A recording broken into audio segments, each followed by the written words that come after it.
In 2010, a 17-year-old boy was devastated when his father suddenly passed away. The loss shattered the family. Not only did they grieve for their husband and father, but the spaces where they had shared the happiest memories suddenly felt hollow. One of those places was their cabin near Mount Bachelor in Oregon, a beautiful retreat where the family had spent winters skiing, snowboarding, and hunting together. After the father's death, the family decided to sell the cabin. But before it was gone forever, the boy asked his mother if he could spend a few days there, one last chance to honor his father's memory in the place they loved so much.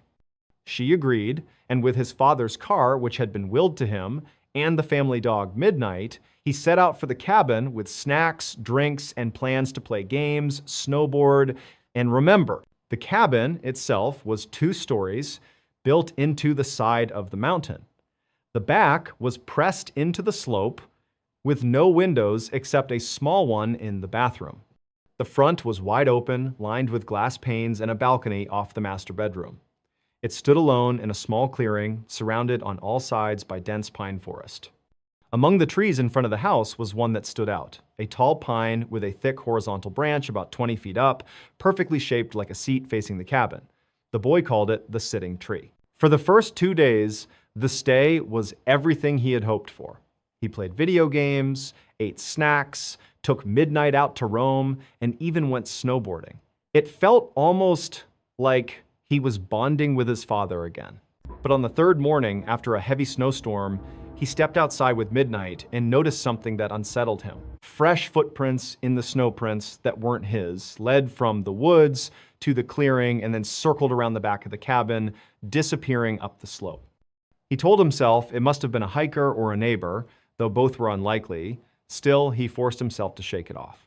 That night, he locked every door and window, drew the blackout curtains, and went upstairs to bed with Midnight. Hours later, the dog suddenly perked up, staring at the stairs. Then, without warning, she bolted down to the front door, pacing and whining to be let out. Uneasy, the boy finally gave in, opened the door, and followed Midnight into the snow. Instead of using the bathroom, she froze, staring toward the tree line, body tense, her gaze locked on to the sitting tree. The boy's nerves flared. He grabbed the dog, dragged her back inside, locked the door, shut the blinds, and went upstairs. Midnight refused to get into bed, choosing instead to stand near the stairs, ears pricked, body on edge. Minutes passed in silence. Then came the sound. 6 distinct, deliberate footsteps directly above him, on the roof. They sounded heavy, not like an animal's paws, but like hooves, clopping slowly from one side of the cabin to the other. His blood ran cold. There was no way a deer or moose could climb onto the roof. Midnight stared at the ceiling, then whipped her head toward the balcony door, growling low in her throat. Terrified but desperate to know, the boy mustered the courage to slide open the blackout curtain. The balcony was buried in snow, the night thick and silent. He opened the door, flashlight in hand, and swept the beam across the roof. Nothing. Then he scanned the clearing, the trees, the sitting tree. And there, perched 20 feet up on that thick branch, crouched a figure. A tall man, impossibly balanced, clutching the branch above him, mouth open wide, eyes locked, unblinking on the boy. The flashlight slipped from his hand, heart pounding. He fumbled to pick it up, swung the beam back toward the tree, but the branch was empty. No man, no sound, just the black wall of forest. He yanked Midnight inside, slammed the door, locked it, and pulled the curtains shut. Upstairs, they huddled together in bed. Midnight no longer wanted to go outside. Then came the tapping. Soft at first, like a single finger rapping against glass. At the front door. Then silence. Then tapping again, this time on the walls, moving slowly around the cabin. He held his breath, listening as it shifted to the tiny bathroom window just feet from where he lay. Then it circled the house, tapping each side in turn. He could picture it walking in slow circles around his home, testing every wall, every window, as if it was deciding where to come in. Hours dragged by. Then came the heaviest blow, footsteps on the balcony. And then the tapping again right on the sliding glass doors to his bedroom. The sound was inches away, separated only by thin curtains and glass. He couldn't move. He couldn't even breathe. The tapping continued, steady, patient. Then it stopped and began again on the roof, directly above him. He lay frozen in terror as the sound went on and on, until finally the first light of dawn broke through. When the sun rose, he pulled the curtains back. The balcony was empty, but footprints stamped the snow footprints that paced back and forth all night long. He looked up at the roof and saw more tracks. They circled the cabin like a predator stalking prey, then trailed off toward the sitting tree before vanishing into the woods. Shaken and exhausted, he packed his things, loaded Midnight into the car, and left. The cabin was sold shortly after. He never returned. It was around 8:30 p.m. on December 29th, 1972, when passengers at JFK International Airport in Queens, New York, heard over the intercom that Eastern Airlines Flight 401 to Miami was now boarding. About 30 minutes later, all 176 people, including 13 crew members, were seated on board. This wasn't just any airplane. Flight 401 was one of Eastern's brand new Lockheed L-1011 TriStars, a massive, state-of-the-art jet capable of holding up to 400 passengers. It had two levels, the main cabin above and a lower deck with a galley kitchen and a lounge just for the crew. That night, Captain Robert Bob Loft was in command. He was 55, strikingly handsome, a perfectionist, with more than 30 zero-hours of flight time. Sitting to his right was First Officer Bert Stockstill, 10 years younger. Behind them was the flight engineer, Don Repo, a strong man with a gentle, approachable demeanor. And in the fourth cockpit seat was Angelo Donadeo, another Eastern Airlines employee hitching a ride to Miami. At 9:20 p.m., Flight 401 thundered down the runway and climbed into the night sky. For the next 2 hours, everything was routine. One passenger, Jerry Eskow, was so impressed that he even wrote a letter mid-flight praising Eastern for how smooth the trip was, intending to mail it when they landed. But at 11:32 p.m., everything changed. As Captain Loft began his approach into Miami, he lowered the landing gear. On the L-1011, there are 3 sets of wheels, one under each wing and one under the nose. Each set has a corresponding green indicator light in the cockpit that comes on when the gear locks into place. This time, only 2 lights came on. The nose gear light stayed dark. Loft and his crew assumed the landing gear was fine, the plane was brand new, the problem had to be the bulb. But to be safe, Loft retracted the gear and lowered it again. Still, the nose gear light did not illuminate. Frustrated, he radioed Miami Air Traffic Control, explaining the situation. They instructed him to circle out over the Everglades until the issue was resolved. Loft engaged the autopilot to hold 0 feet and 200 miles per hour, while he and Stockstill fiddled with the tiny bulb. They pressed it, twisted it, even pulled it out and blew on it. Nothing. When they jammed it back in, sideways, and couldn't remove it, Loft turned to Repo and told him to climb down into the hellhole, a small compartment beneath the cockpit with a window where you could visually confirm if the nose gear was down. Repo got out of his seat and climbed below. What no one noticed was that when Loft turned in his chair to speak to Repo, he likely nudged the control column just enough to disengage the autopilot. The massive jet began a slow, steady descent, but it was pitch black outside, no moon, no lights, just an endless void. The descent was so gradual, it didn't feel like falling. And everyone in the cockpit was so focused on that single light bulb that when the altitude warning sounded quietly, just once, it went unnoticed. At 11:42 p.m., Flight 401 slammed into the Everglades at more than 200 miles per hour.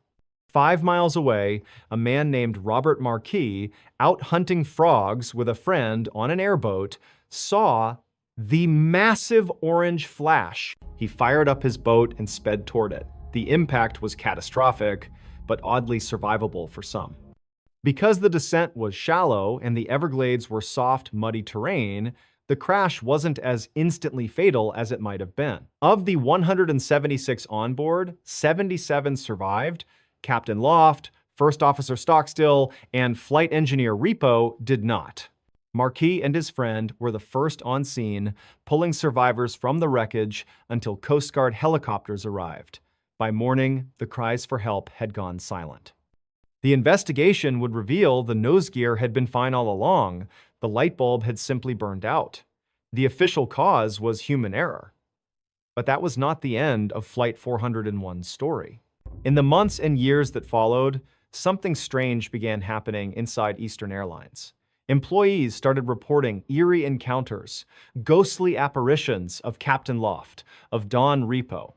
Silent, watchful, appearing on flights that had salvaged parts taken from the wreckage of 401. Eastern Airlines pressured employees to stay quiet. Reports were buried. Logbooks went missing. But some crew members, shaken by what they'd seen, came forward anonymously. One flight attendant swore she saw Repo in the galley kitchen. Another time, during boarding, an extra captain appeared in first class. He sat silently, staring straight ahead. When approached, he gave no response. Then, in front of multiple witnesses, including crew and passengers, he vanished into thin air. That captain was identified as Bob Loft. There were dozens of such sightings, sometimes terrifying, sometimes helpful. On one flight, Repo's apparition reportedly warned a captain about a malfunction in an engine. When checked, the malfunction was real. By 1974, all the sightings suddenly stopped. Why? Eastern Airlines quietly removed all salvaged parts from their L1011 fleet. They never gave a reason. But after that, the ghosts of Flight 401 were never seen again. On the evening of January 12, 2016, 18-year-old Dylan Parker was at a party in his hometown of Osburn, Idaho.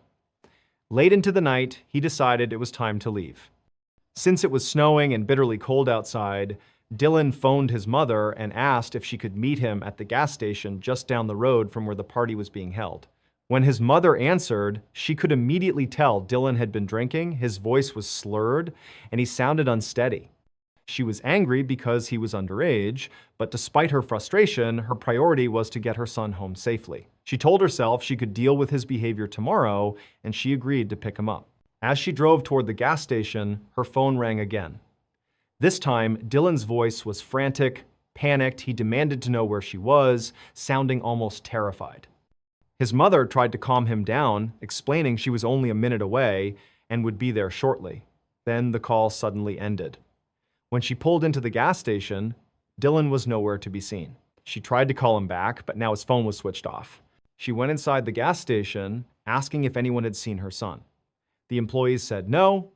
Back in her car, she drove around for half an hour, shouting Dylan's name, but there was no trace of him. His phone remained off, a sick feeling grew in her stomach, and eventually she contacted the police to report him missing. Investigators began by searching the party house where Dylan had last been seen.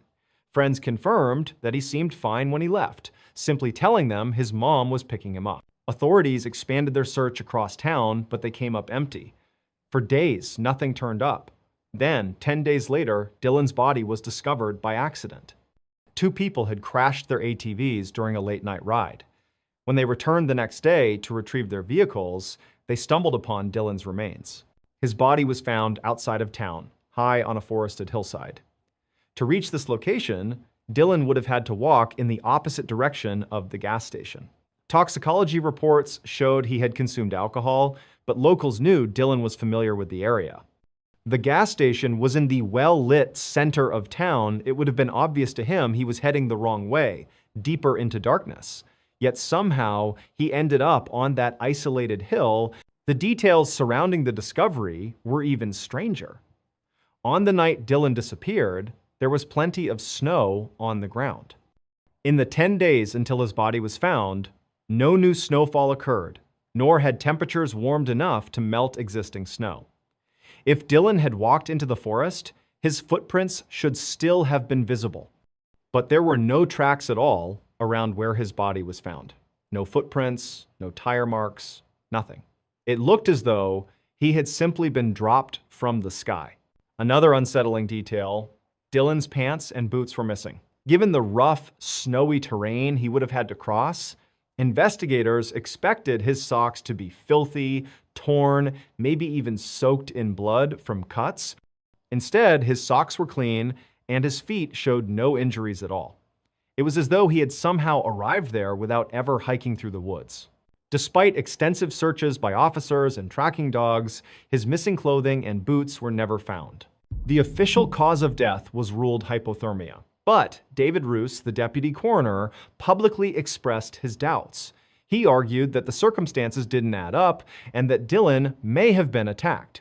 Local authorities insisted it was an accident, and not only did they refuse to reopen the investigation, they went so far as to fire David Roos, claiming he was unfit for the role. He, however, maintains they dismissed him simply to silence his objections.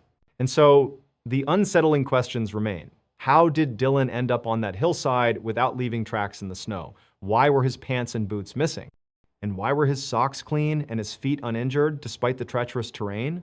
Unless someone speaks up, the truth behind Dylan Parker's final night may never be known. Dustin Self grew up in Piedmont, Oklahoma, a small town located just northwest of Oklahoma City. Throughout his childhood and early teens, Dustin was an average student.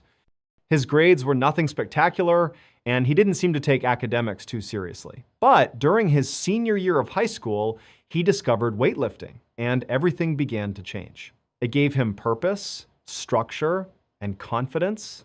His dedication to fitness carried over into his academics, and by graduation, he was not only in great physical shape, but had also dramatically improved his grades. Despite this positive turnaround, Dustin didn't follow the expected path after high school. He didn't enroll in college, get a steady job, or spend more time with friends and family. Instead, he became fascinated with the idea of living alone in the wilderness. His parents believed this was inspired by the movie Into the Wild, the true story of Christopher McCandless, who abandoned a promising future to survive in the wilds of Alaska. Tragically, McCandless died there, reportedly from starvation or possibly from eating a toxic plant. A year after Dustin graduated, at 19 years old, he finally decided to pursue his own version of that dream. It was March 2013. And he told his family he planned to embark on a cross-country road trip. Along the way, he would stop in different places and live off the land. His family worried, but knew he was determined and couldn't be talked out of it. They gave him their blessing, warning him only to be careful. At the beginning of March, Dustin hit the road. For nearly 2 weeks, no one heard from him. Then, on March 15, he called his parents. He told them he was in a tiny town called Fields, Oregon, standing at a gas station. He reassured them he was fine, everything was going smoothly, and they didn't need to worry. But the next day, Dustin called his ex-girlfriend instead, and this time, he was in clear distress. Over the phone, he told her he was lost on a mountain. She was at the airport at the time, about to board a plane, and the background noise made it hard to hear. She stepped into a bathroom to listen more carefully, but his words still didn't make sense. He rambled about being lost, about people chasing him, and sounded completely disoriented. Before she could ask for clarification, Dustin abruptly hung up. Alarmed, she tried calling back, but his phone went straight to voicemail. Worried, she reached out to Dustin's father, relaying the strange call and emphasizing how frightened he had sounded. His father immediately began trying to reach his son, but every call went unanswered. By the next day, still unable to get through, he contacted police. The problem was, no one knew where to begin searching. Dustin hadn't said which mountain he was on. The only concrete information was his last known stop, the gas station in Fields, Oregon. Investigators went there hoping to learn more, but the staff didn't recall seeing him, and nobody in town knew anything. With no leads, they were forced to wait, hoping new information would surface. A month passed before the next clue appeared. A ranch worker in a remote area not far from Fields stumbled upon Dustin's abandoned truck teetering on the edge of a canyon road. Inside were Dustin's GPS device, food, and energy drinks. Missing, however, were his backpack, sleeping bag, and tent. Despite extensive searches around the vehicle, nothing else was found, and the search was eventually called off. The area where his truck was discovered was rugged but relatively open. The terrain was rocky and hilly but not heavily forested, Anyone standing on one of the ridges could easily spot a nearby road. Searchers couldn't understand how Dustin could have gotten lost there. From almost any vantage point, the way to safety should have been obvious. 6 months later, a hunter was moving quietly through a sparse grove of aspen trees near where Dustin's truck had been found. He thought he saw a deer and crept closer. But when he stepped into a small clearing, what he discovered instead stopped him cold. Beneath a bush was the body of a man, naked, positioned on hands and knees, with his head seemingly forced into the ground. The hunter immediately alerted police. When investigators arrived, they searched the area thoroughly. Nearby, they found a jacket containing a wallet and car keys. The identification inside confirmed the body belonged to Dustin Self. He was located 9 miles uphill from where his truck had been abandoned. Strangely, there was no trace of a campsite. His missing backpack, tent, and sleeping bag were never recovered. Authorities concluded Dustin never set up camp at all. His family was heartbroken and bewildered. His father, in particular, couldn't understand why Dustin hadn't simply sought shelter in his truck. He was in excellent physical condition. 9 miles would have been tough, but doable. And from the mountaintops, he could have easily seen the roads. Yet, for reasons no one can explain, he left his vehicle and traveled into unforgiving terrain. Investigators ruled out foul play and said there was no evidence Dustin intended to harm himself. The official cause of death was believed to be hypothermia, but due to the decomposition of the body, it couldn't be confirmed. The disturbing circumstances, the nudity, the missing gear, the inexplicable decision-making remain unexplained. Like so many other missing 411 cases, Dustin's story leaves behind more questions than answers. Why abandon his truck with supplies inside? Why walk 9 miles into the hills, discarding clothes and equipment along the way? And why did he die in such a strange, almost staged position, head driven into the ground? To this day, no one knows. In 2010, Jan Maccabee was living in Lima, Ohio, with her husband, Bruce.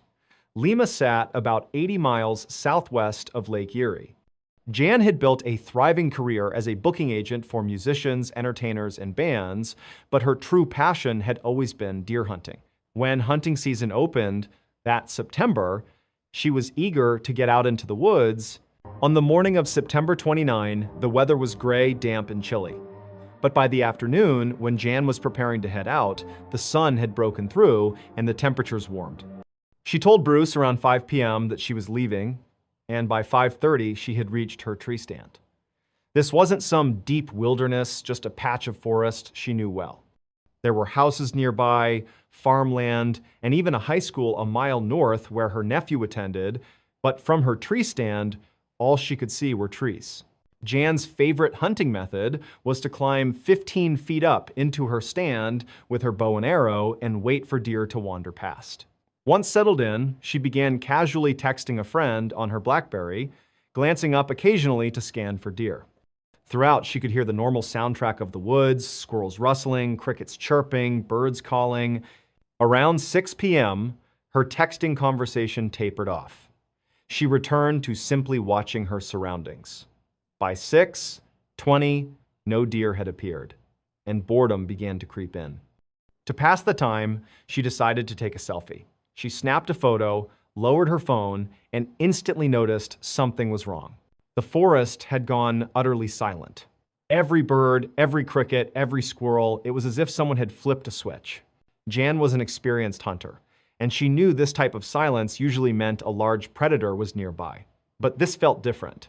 The stillness was too sudden, too complete, it frightened her. She quickly texted her friend again. The woods just went completely silent, very odd.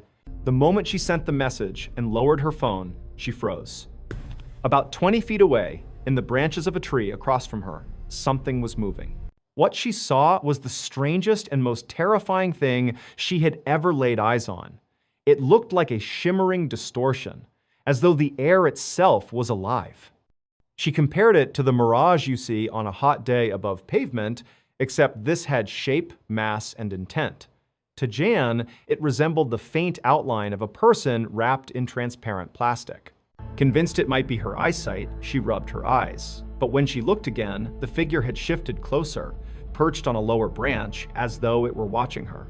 Panicked but determined to document it, Jan lifted her BlackBerry and snapped another photo.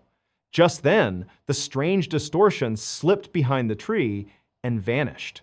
Seconds later, the sounds of the forest returned as abruptly as they had stopped. Birds, crickets, squirrels, everything was back to normal. Jan sat trembling, unsure of what she had just witnessed. She kept staring at the spot where the thing had disappeared, trying to steady her nerves. Eventually, she looked at the photo she had taken. The image was a blur, distorted and unclear. She thought she must have covered the lens or let her hair get in the way. Still, she was unsettled. She knew she had held the phone properly, and her hair had been tied back under a cap. When she got home, Jan said nothing to her husband. She tried to laugh it off as her imagination. That evening, they ate dinner and sat together scrolling on their phones. At one point, Bruce reacted to an email he'd received. Curious, Jan asked what it was. He explained their nephew had sent him a message. During band practice at the high school near the woods, he and his classmates had seen a glowing circular light hovering inside the forest. They watched it for several seconds before it retreated back into the trees. One student remarked the same thing had happened a year earlier, spooking the instructor enough to cancel rehearsal. Jan sat upright, heart pounding. She asked Bruce what time the sighting had occurred. He checked the email. Between 7:50 and 8 p.m. Jan then told him everything, how the woods went silent, the distortion she saw, the photo she tried to take. She showed him the blurry image. Bruce, an optical physicist by profession, immediately examined the photo. His first question was whether her hair had blocked the lens. Jan assured him it hadn't. Then he asked if her finger could have covered it. She admitted it was possible, but unlikely. As he looked closer, something caught his attention. The image resolution was wrong. Her BlackBerry could only take photos in 3 sizes, small, medium, or large. But this picture was in none of those categories. It was an odd in-between size that the device shouldn't even have been able to produce. To confirm, Bruce checked other photos Jan had taken that day. They all matched the expected resolutions. Only this one was an anomaly. Intrigued, Bruce began running experiments to replicate the image. No matter what he tried, he couldn't reproduce the strange distortion. Because he trusted his wife's honesty and had full confidence in her account, Bruce concluded something external had interfered with the photo. He believed whatever Jan had seen in the trees had physically altered the resolution. Later, Jan would learn that many people in the area reported strange lights and unexplained phenomena in those same woods. Paranormal investigators, including Ed and Lorraine Warren, had once studied them. Her photograph, however, remained the most puzzling piece of evidence. Bruce eventually published his findings online, detailing how the photo's irregular resolution pointed to a third-party influence. To this day, the couple is convinced that Jan truly encountered something unexplainable in the forest that evening. In June of 2019, and one 8-year-old named Lena had just finished her first year of college and returned home for summer break. Her family lived near a small village in France, tucked up against the mountains and bordered by an enormous forest.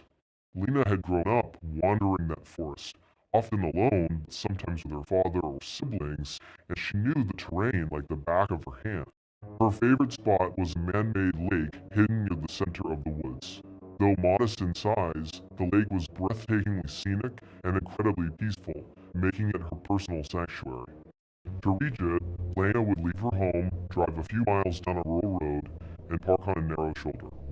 There were no signs indicating the trailhead. Her family had simply discovered this hidden route years earlier. From the roadside, she would step directly into the trees, pushing through dense brush until she reached a small clearing. Ahead, a narrow stream cut through the forest. On the left side of this stream was a faint path, really just an animal trail formed by wildlife passing through again and again. Lena would follow this rough track as it ran parallel with the water for 15 or 20 minutes until it veered sharply left away from the stream. At that point, she left the path behind and continued following the stream itself. Sometimes she hopped across rocks in the water, sometimes she stuck to the muddy banks, but always she kept moving north into the heart of the forest. After about an hour of steady walking, the stream intersected with a river running east to west. At that junction, she turned west and walked along the river for another 20 minutes until it spilled into the man-made lake. Once there, she usually perched on a rock, admired the scenery, listened to the birds, and soaked in the stillness. Eventually, she retraced her exact route back to the car. Each leg of the trip car to lake or lake to car took roughly 2 hours. Part of what made the lake so special to Lena was the privacy. Up until the summer of 2019, the only people she had ever encountered out there were her own family members. To her, it felt like a secret world that belonged to them alone. So when she returned from college that June, one of her first impulses was to revisit her favorite place. One morning, she woke early, set out alone, and began the familiar journey. She parked at the roadside, slipped into the forest, followed the animal trail and the stream, steadily making her way north. After about 30 minutes, still a mile or two short of the river, she heard something unusual. A bell. A single chime echoed faintly through the trees ahead of her in the direction she was heading. She froze. In all her years exploring this forest, she had never heard or seen anyone else out here. For a moment, she wondered if she'd imagined it, but then the sound returned sporadic rings, as though someone were loosely shaking a bell without rhythm. Lena thought about a lost dog with a bell collar, but it was too loud and resonant to be a pet string hit. Maybe, she considered, it was something drifting down the river in a box, clanging as it struck rocks. None of her theories made much sense, but she wasn't frightened, just curious. Since the ringing seemed to come from the very direction she was traveling anyway, she decided to keep going. She pressed forward for another 5 minutes, listening intently. Then, as suddenly as it began, the sound stopped. The abrupt silence startled her. She paused, waiting for it to start again. Nothing. Only the ordinary noises of the forest returned. With no explanation in sight, she shrugged it off and continued toward the lake. 15 minutes later, Lena was still walking along the stream when something caught her eye.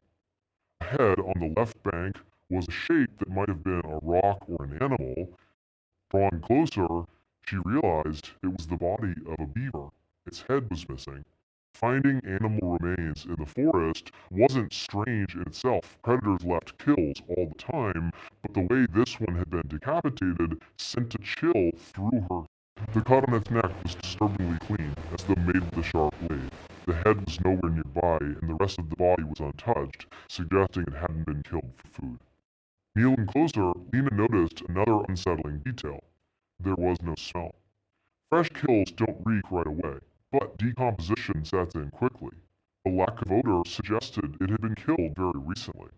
Curious and uneasy, she nudged the body with her foot. It was still limp, rigor mortis hadn't begun. That meant whatever, or whoever, had killed this animal had likely done so not long ago. And given that the ringing bell had come from roughly the same direction, the thought hit her hard. Whatever was responsible could still be close by. After staring uneasily at the headless beaver, Lena forced herself to calm down.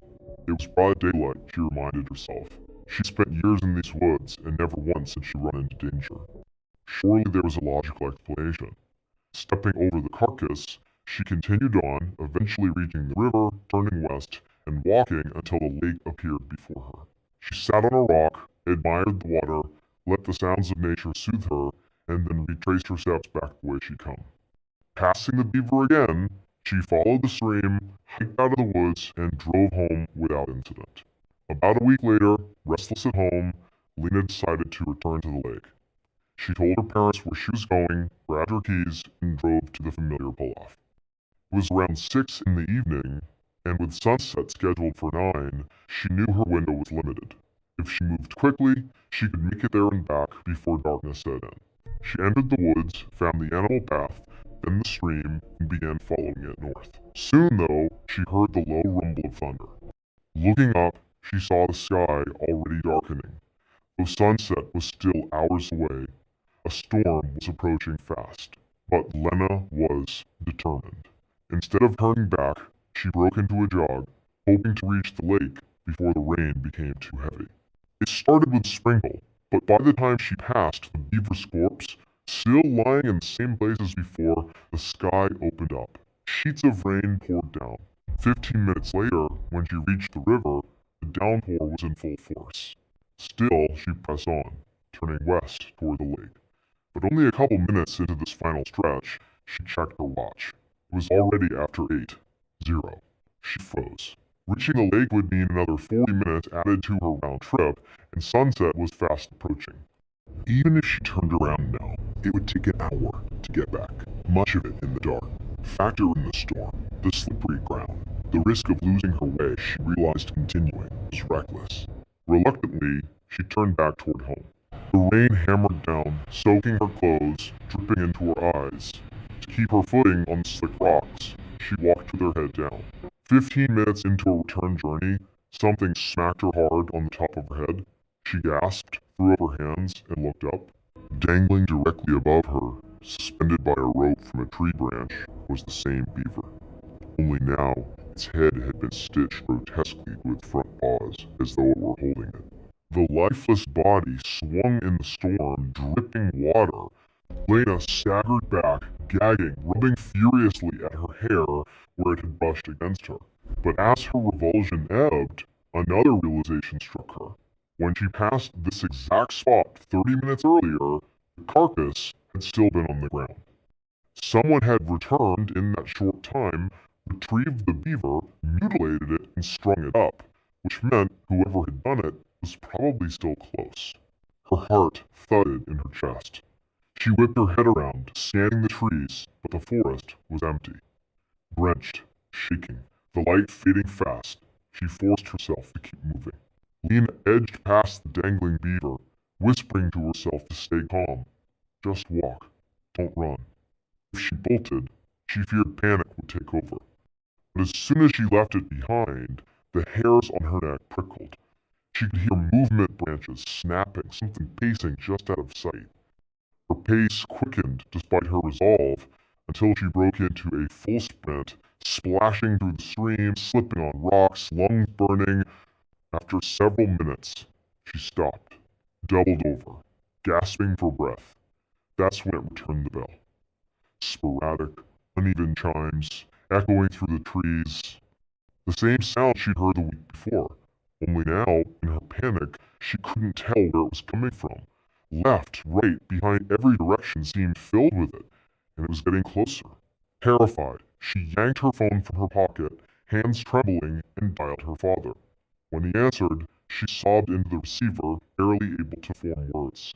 Between gasps, she begged him, "Come into the forest where the path splits from the stream, please. Hurry, someone's chasing me." On the other end, her father didn't ask questions. He could hear the primal terror in her voice, the bell faintly chiming in the background. Grabbing his wife, he bolted from the house. They sped to the roadside pull-off, parked next to Lena's car, and plunged into the forest with the phone still pressed to his ear. From both the woods around them and through the line, they heard the bell, each chime confirming their daughter wasn't imagining things. Meanwhile, Lena stumbled forward through the storm, exhaustion threatening to drop her. Her legs felt heavy, her lungs on fire. But the bell was louder now, almost on top of her. Sticks cracked, footsteps pounded the ground behind her. She broke into a small clearing, lit faintly by moonlight filtering through the storm clouds. She slowed, heart racing, and made the mistake of turning around. From the tree line opposite her, a figure emerged. Tall, shadowy. With each step, the large bell tied at its waist clanged violently, echoing into the night. Its movement was wrong, jerky, unnatural, not quite human. For an instant, Lena was frozen in disbelief.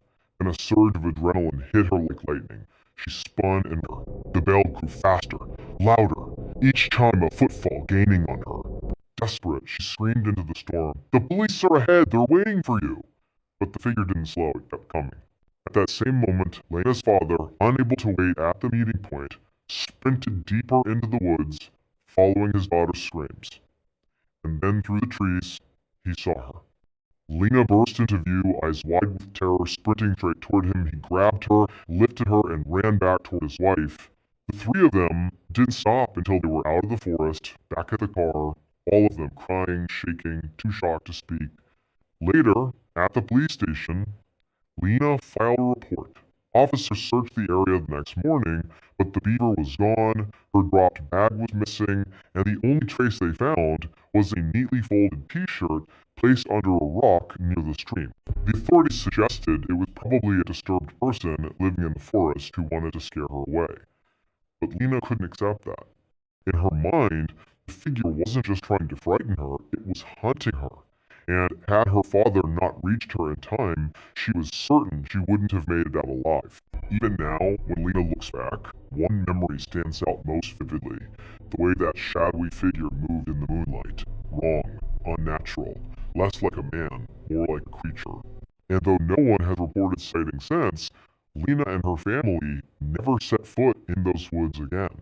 On April 15, 2018, a 56-year-old woman named Hana Mori was dusting a piano inside her family's small but spotless home in the English village of Helmsley. This was part of her regular routine. After wiping down the outside of the piano, Hana carefully lifted the lid and began cleaning each key one by one. But while she did this, she was very cautious not to accidentally press any of the keys and produce a sound. That was the last thing she wanted. Every time Hana had to clean the piano, she dreaded it, because she was terrified of making noise. Once Hana had finished dusting both the outside and inside, she lowered the lid and moved over to a bookshelf near the window, where she began wiping down the spines of the books. As she dusted, the sound of birds outside drifted in through the open window, along with cars passing and neighbors chatting. Hana paused, gazing out at the charming town, the rows of stone cottages, and listening to the life outside. A wave of sadness washed over her. She was reminded of all the things she was missing out on. Once, Hana had been a world-class pianist. She had studied at the Royal College of Music, one of London's most prestigious institutions. She had played sold-out symphony halls, sometimes with members of the royal family in the audience. She had been a big deal. But now, Hana didn't play the piano at all because of her younger sister Keiko. The moment Hana thought of Keiko, anger rose up inside her.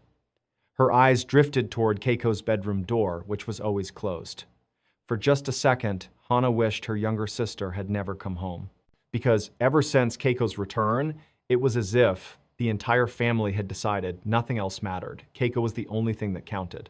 The Mori family consisted of Hana, her 49-year-old sister Keiko, their 51-year-old brother Daisuke, and their 80-year-old mother. Their father had passed away years earlier. Hana and Daisuke were both accomplished in their own ways. Hana, the brilliant pianist, and Daisuke, a gifted writer. But Keiko was on a completely different level. She spoke fluent English, Latin, Greek, and Japanese, and she had even invented her own dialect of Japanese, complete with grammar rules. She was also a phenomenal artist. Her paintings were in such high demand, but Keiko almost never sold them, which only increased the mystique and value around her work. As a child, Keiko had received scholarships to elite private schools. After high school, she earned a full scholarship to the University of Cambridge, one of the top universities in the world. Everyone assumed she was destined to become a world-famous artist. But Keiko had a darker side. She was prone to sudden fits of anger that no one could explain. These violent flashes of temper didn't fit the rest of her personality. Most people excused them as quirks of her brilliance, thinking her extraordinary mind simply couldn't contain itself at times. But when she graduated from Cambridge and came back home, something inside her snapped and stayed broken. A few days after returning, Keiko had one of her explosive outbursts, except this time the rage didn't fade. She remained angry for days, then weeks. Her family tried to understand what had upset her, but she wouldn't say. Eventually, Keiko locked herself in her bedroom and refused to come out. For weeks, she isolated herself. And when she finally did emerge, she was completely different. She barely spoke to anyone, including her family. She only left her room when absolutely necessary. Soon, this wasn't just a phase. It became her life. Keiko became a recluse, shutting herself inside that darkened bedroom for decades. The family's neighbors didn't even know she existed. Back at the bookshelf, Hana finished dusting the books and set her cloth aside. Then, she tiptoed to Keiko's door and gave the gentlest knock. Keiko despised loud noises. That's why Hana wasn't allowed to play piano anymore. It was too loud. After knocking, Hana silently counted to 30, as Keiko required. Finally, from the other side, Keiko's voice granted permission. You may come in. Hana slowly opened the door to reveal a cramped, pitch-dark room. Heavy curtains blocked out all light. Keiko sat silently on her bed. Hana kept her eyes lowered, careful not to make direct eye contact.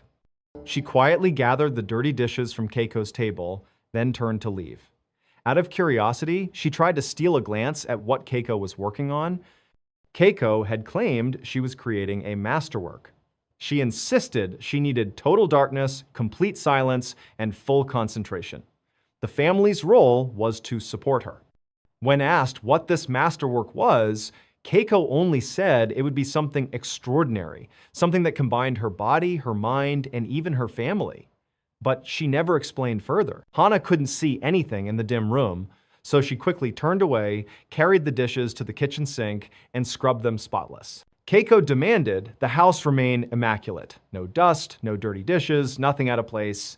It was one of her rules for the masterwork. As Hana finished, her brother Daisuke entered the kitchen. He told her it was time to go to the market for supplies, things Keiko said she needed for her work. Hana felt irritation boil up again. Everything revolved around Keiko. But she bit back her resentment and went with him. Daisuke had long since abandoned his own writing career to dedicate himself to supporting Keiko. Unlike Hana, who resented their sister, Daisuke seemed proud to be part of what he believed would become the greatest artistic creation in history. He didn't even know what this masterwork was, but Keiko sometimes gave him specific instructions. That day, she had requested surgical spirits, medical alcohol, and a book on palm reading, so Hana and Daisuke concealed their faces as they always did in public, hurried to the shops, and bought them. At home, they knocked, waited, and their elderly mother opened the door, unlocking 4 heavy deadbolts. Keiko insisted no family member carry keys, terrified someone could lose one and an outsider might intrude on her work. Hana set the bag outside Keiko's door. A thin arm slipped out, grabbed the bag, and vanished. 3 days later, on April 18, Hana overheard Daisuke talking quietly to Keiko through her closed door. This was normal. He often spent hours sitting outside, conversing with her like this. But that day, his words sounded strange. How can you? How only your soul? How? Hana set her book aside and crept closer. When Daisuke noticed her, both he and Keiko went silent. He shook his head, got up, and walked away. Curious, Hana pressed her ear against the door, but all she heard was the faint sound of Keiko shuffling deeper into the room, then silence. It reminded Hana of how far she and her sister had drifted, and once they had been inseparable. But 5 years earlier, in 2013, everything had fallen apart. That day, Keiko emerged from her room, and Hana offered to read her palm, something they'd done before, for fun. Keiko had a rare line across her palm called a simian crease, which palmists say can signal either brilliance or aggression. Joking, Hana suggested maybe that explained Keiko's temper at the supermarket that had recently gotten their family banned. Keiko snapped. Screaming, she called Hana stupid, insisting her line meant she was a visionary. Then she attacked Hana, beating her until Daisuke pulled her off. Concerned, their mother sent Keiko to a doctor. The doctor found no physical issue, but warned she was having a psychological breakdown and needed psychiatric care. Keiko refused treatment, blaming Hana. From then on, she left her room even less and imposed new rules: no phones, no television, no computers, 4 locks on the door, and even requiring the family to learn her invented language so no outsiders could understand them. By May, Hana noticed Keiko was eating less and less. Her dishes came back full. She was barely 90 pounds and just 4'11" fragile already. Hana once broke her silence to urge, Keiko, you need to eat. Keiko said nothing. Shortly after, Daisuke told Hana she wasn't allowed inside anymore. From then on, Keiko left her dishes outside the door at night, sneaking to the bathroom only when everyone slept. By August, Hana and Daisuke were buying more surgical spirits than ever. Keiko never returned the bottles. On August 18, Hana overheard Daisuke arguing with Keiko. She heard him shout, "I told you, your soul is not enough." Then silence. Daisuke went inside. For 15 minutes, Hana sat frozen in the kitchen. When he came out, he looked calm. He told Hana Keiko's masterwork was nearly complete, and now was the time the family would help. He led Hana to the store to buy even more surgical spirits. Back home, he entered Keiko's room alone with the bottles.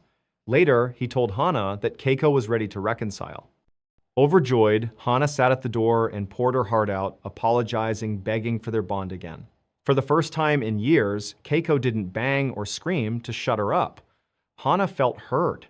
From then on, both Hana and Daisuke were allowed inside to rub surgical spirits over Keiko's frail body. Hana didn't understand, but she was so grateful to be included that she didn't question it. Day after day, they massaged her with the liquid, then sat outside her door, talking to her. For Hana, it felt like healing. On September 25, Hana decided to surprise her sister. After applying the alcohol with Daisuke, she went to the family piano and, trembling, played The Waltz of the Flowers, a piece inspired by love for a sister.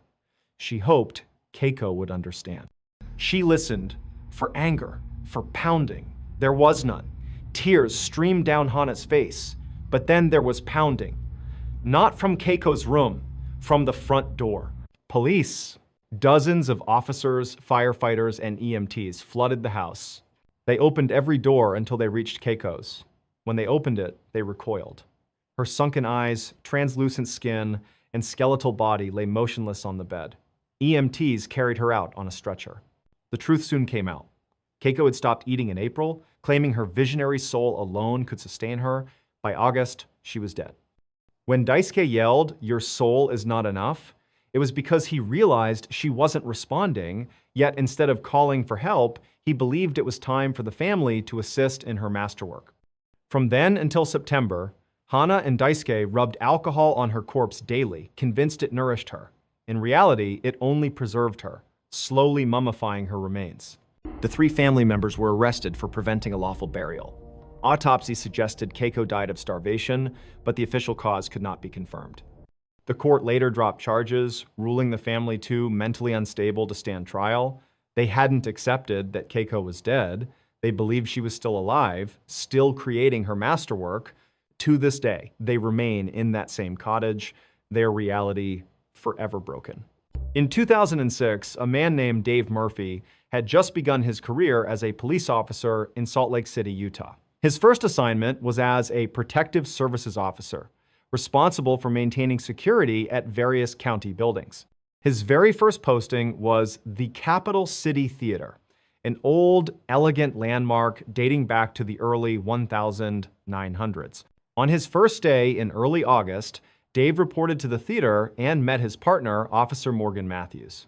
From the start, Dave noticed Morgan was all business, no small talk, strictly focused on the job.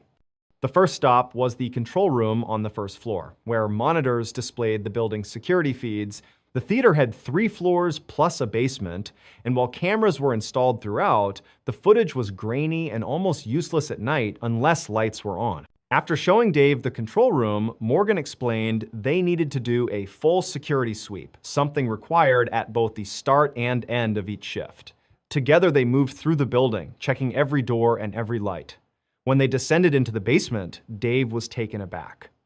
The hallway stretched on endlessly, lined with doors, dimly lit, and right in the middle sat an old upright piano. The atmosphere instantly unsettled him. This place is creepy, he thought, hoping he wouldn't have to spend much time down there. Still, they finished their rounds through all floors, then returned to the control room. Dave tried to strike up conversation with Morgan during the shift, but Morgan kept distant, his demeanor almost cold. At the end of the night, Dave noticed how eager Morgan was to leave, practically rushing out the door. Something felt off. It was as though Morgan hated being in that theater. Dave didn't know it yet, but Morgan had good reason. For the next couple of days, while Dave was still training, the 2 men made their rounds together. But on August 9, only Dave's 3rd day, Morgan decided he was confident enough in Dave's ability to secure the building alone. So that night, Dave set off to do the full sweep by himself.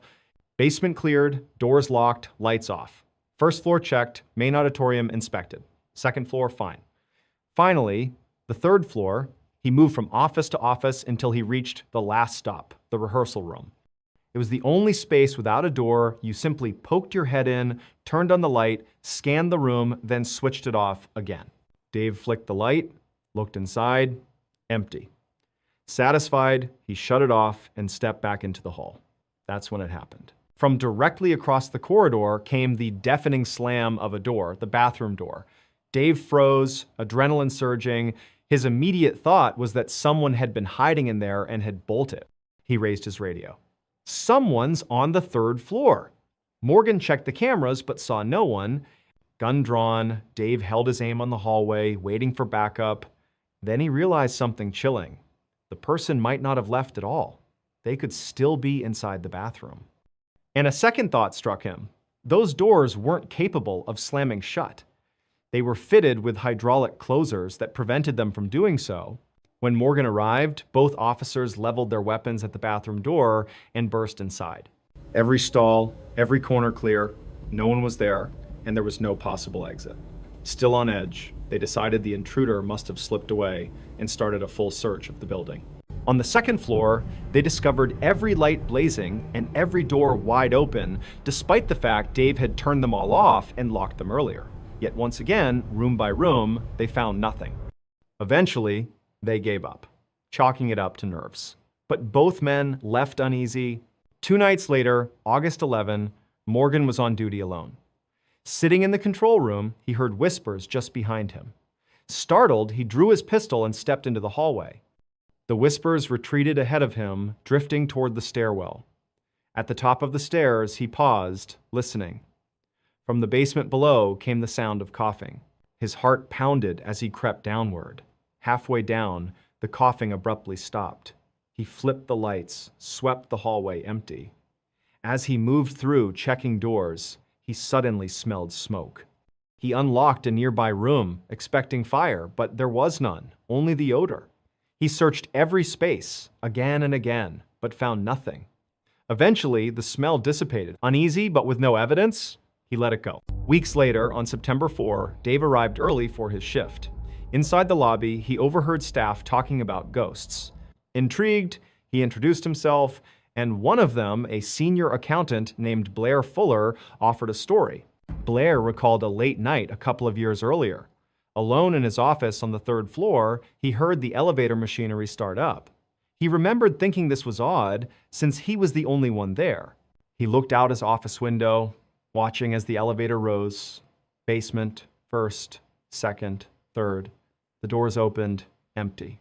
Moments later, the alarm sounded as if something blocked the doors, but nothing was in the way. Curious, Blair stepped into the elevator. The air was suddenly frigid. He turned to look back toward his office just as the doors closed on their own. Without him pressing anything, the basement button lit up. When the doors opened at the basement, the hall stretched away into darkness, the lone piano faintly visible. Mustering courage, Blair called out, but silence answered. He quickly retreated to his office. Minutes later, loud bangs echoed outside. He opened his door and saw a massive filing cabinet in the foyer, its drawers slamming shut one by one as though invisible hands were closing them. Terrified, Blair left and never worked another night shift. When Dave told Morgan this story, Morgan finally opened up. He admitted he'd always felt watched inside the theater, long before Dave arrived. He confessed about hearing voices, coughing, and smelling phantom smoke.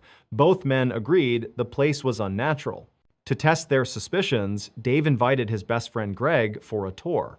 While walking through the basement, they spotted a door ajar. Weapons drawn, Dave and Morgan advanced, Greg trailing nervously behind. Before they reached it, the door slammed shut in their faces. Then the handle began rattling violently. Steeling themselves, they forced the door open, swept inside empty. That's when Greg gasped, pointing into a corner. "There's someone sitting there!" he cried. But the officers saw nothing. Shaken, the three quickly abandoned the basement. The county responded by installing new cameras with infrared to catch the supposed intruder. On September 15, Morgan was alone scanning the feeds when he spotted something disturbing. In the auditorium, a dark figure sat in one of the seats. He leaned closer as the figure lifted its head, eyes glinting. Then, before his eyes, it rose straight into the air and vanished. Morgan quit that very night. Weeks later, Dave was working alone when piano music echoed from the basement. Gripping his pistol, he descended. The music grew louder until suddenly it stopped, the protective cover over the keys slamming shut. Dave found the piano untouched, the basement empty. That was the last straw. He demanded reassignment, refusing ever to set foot in the theater again. For a time, security was handled by rotating officers. Then, in late November, a veteran named Josh Thomas took over full-time. On his very first night, he called for backup, claiming the elevator had mysteriously risen from the basement and opened on the third floor with no one inside. Dave, nearby in his patrol car, reluctantly responded. Inside the auditorium, while the two men talked on stage, Josh suddenly froze, eyes locked over Dave's shoulder. Dave turned. At the very back stood a hooded figure, its face hidden. As they stared, it spun around, revealing charred, blackened skin and deep, hollow eyes, then bolted into the darkness. They searched but found nothing. Later research uncovered that in the 1940s, a devastating fire had swept the theater. A man trapped in the basement had perished. Dave, Morgan, and Josh all came to believe the entity they encountered was that man's restless spirit. In the summer of 1906, Dr. William Clark, a successful oncologist from New York City, and his wife Harriet were driving through Litchfield County in northwestern Connecticut. Their lives in the city were busy and glamorous. Between William's thriving career and their constant social obligations, they rarely had peace. So, they had decided to look for a second home in the countryside, a retreat away from the chaos. As they drove along winding country roads, they crossed a red wooden bridge, and when they came out on the other side, their view opened up to rolling hills and dense green forest. What caught their attention was a particular hillside in the distance that looked unusually dark, shaded by two mountains on either side, almost like a hidden valley. The place was beautiful but oddly mysterious. Locals called it Dark Entry Forest. Intrigued, the couple noticed a narrow access road leading toward it. They decided to follow. The deeper they drove, the more overgrown the path became, until eventually they had to park the car and continue on foot. Walking into the thick canopy, it was as if they'd stepped into another world. The light dimmed, the air cooled, and an almost magical silence wrapped around them. Inside, the forest was stunning. Wild apple orchards, heavy with fruit, deer grazing without fear, meadows bursting with flowers, and streams sparkling where sunlight broke through. The ground shimmered with flecks of mica, a mineral that glinted like tiny shards of glass.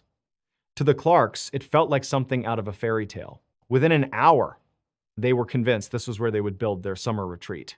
They purchased 10 acres of dark entry forest, intending only to build a modest cabin. But when Dr. Clark approached local builders, none of them would take the job. They never gave a clear reason, only excuses, always refusing to set foot in that forest. Unbothered, Dr. Clark decided to do it himself. On weekends, he traveled alone into Dark Entry, where owls seemed to greet him each time with haunting calls. Over several months, he cleared land, felled hemlock trees, milled them into lumber, and eventually built a rustic two-story cabin. He even laid piping from a nearby freshwater spring and constructed a pool beside a brook full of trout. By Thanksgiving of 1906, the cabin was complete. For years, the Clark family returned each summer and every holiday, finding peace in their secluded woodland retreat. It was idyllic until 1918. That summer, Dr. Clark was called unexpectedly back to New York for an urgent case. Harriet chose to stay at the cabin alone, uneasy but confident she would be safe. William promised to return within a couple of days. In reality, he was gone for only 36 hours. When he returned by train, Harriet wasn't waiting at the station. Concern growing, he walked the familiar path toward the forest. But as he stepped under the canopy, everything felt different. The owl's calls, once charming, now sounded menacing, almost as if warning him to turn back. The deeper he went, the louder and more chaotic the hooting became until it was nearly deafening. Panicked, he hurried up the hill toward the cabin. The front door was ajar. Bursting inside, he immediately sensed something was horribly wrong. The air was heavy, the silence oppressive, until a high-pitched, manic laughter echoed from upstairs. Heart pounding, Dr. Clark ran up to the bedroom. The door was slightly open, and the laughter poured out from within. Pushing it wide, he froze. In the corner was Harriet, curled into a ball. Her jaw was unnaturally stretched open, though her mouth didn't move. The horrifying laughter was pouring out of her as her chest heaved and her wide eyes locked on him. Terrified beyond words, Dr. Clark fled.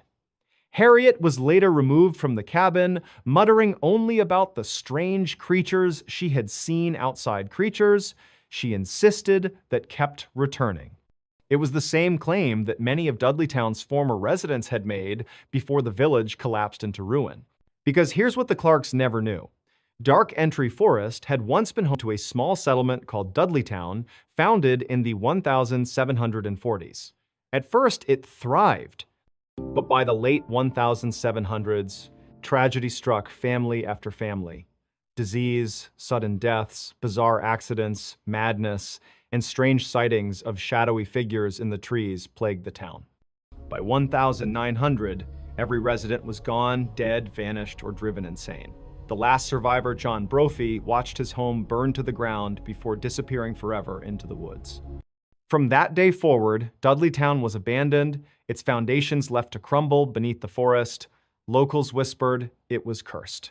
What exactly happened to Harriet after that night is unclear. Some accounts say she spent the rest of her life in an asylum. Others claim she eventually returned to New York, where she ended her own life. What is certain is that she never recovered. In the years that followed, Dark Entry Forest gained a terrifying reputation. Visitors reported icy blasts of air, phantom hands striking them, and overwhelming feelings of dread. Paranormal investigators Ed and Lorraine Warren even declared it a site of demonic presence. Today, entry to the forest is forbidden, strictly off-limits, but stories still circulate.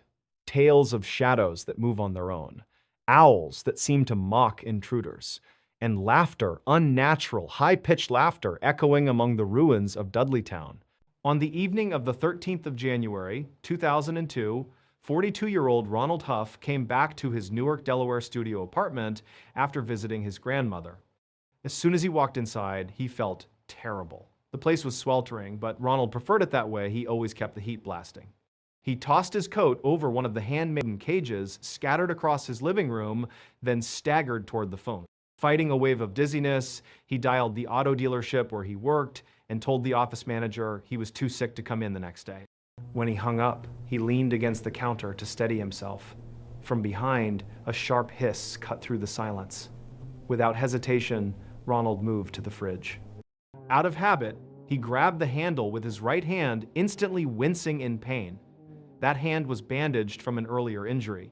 Gritting his teeth, he switched to his left hand and tugged the door open.